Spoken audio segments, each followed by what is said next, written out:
అలా అంటారేంటి బావమరిది గారు? అడుగుతున్నది మిమ్మల్ని. నేను విన్నదంతా నిజమేనా?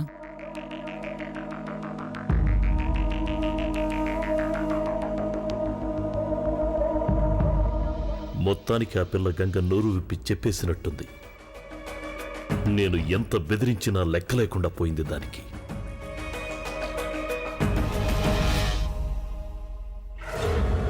ఆశ్రమంలో మాధవి కూడా చూసింది మీరు సుధగారితో కలిసి ఉండగా.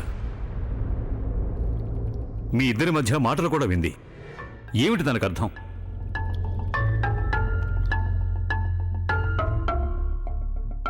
నేను ఒకటే చెప్పగలను బావమరిది గారు,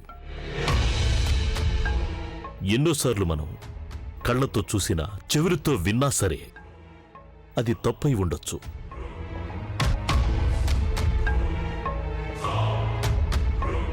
ఆ చిన్నపిల్లుందే గంగ, చిన్నపిల్లే కదా.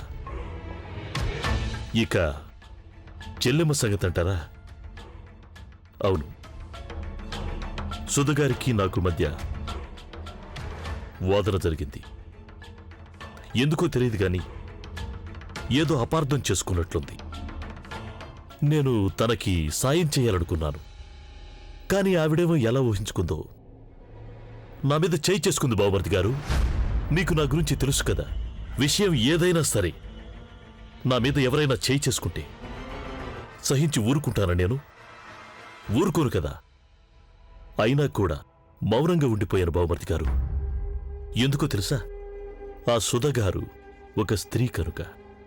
అలాగే నా మనసులో ఆవిడ పట్ల ఏదో కొంచెం గౌరవం కూడా ఉంది.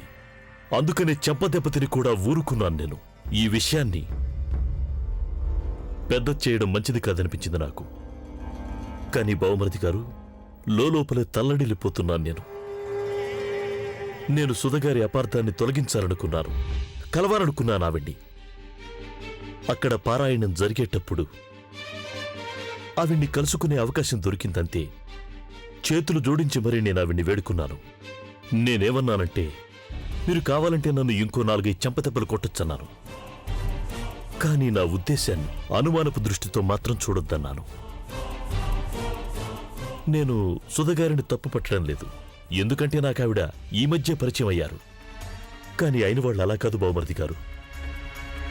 నాన్న వాళ్ళకు కూడా నా మీద నమ్మకం లేదు, వాళ్ళకి నా మీద విశ్వాసమే లేదు.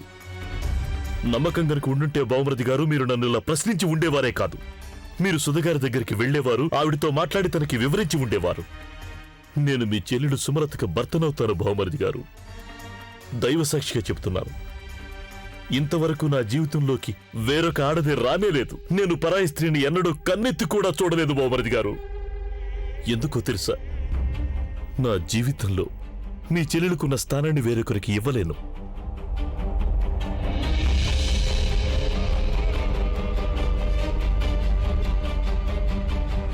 ఇదంతా చూసి సుమలత ఎంత బాధపడుతూ ఉంటుందో, తన భర్త మీద ఇంత ఘోరమైన నిందలు మోపుతున్నారే అని.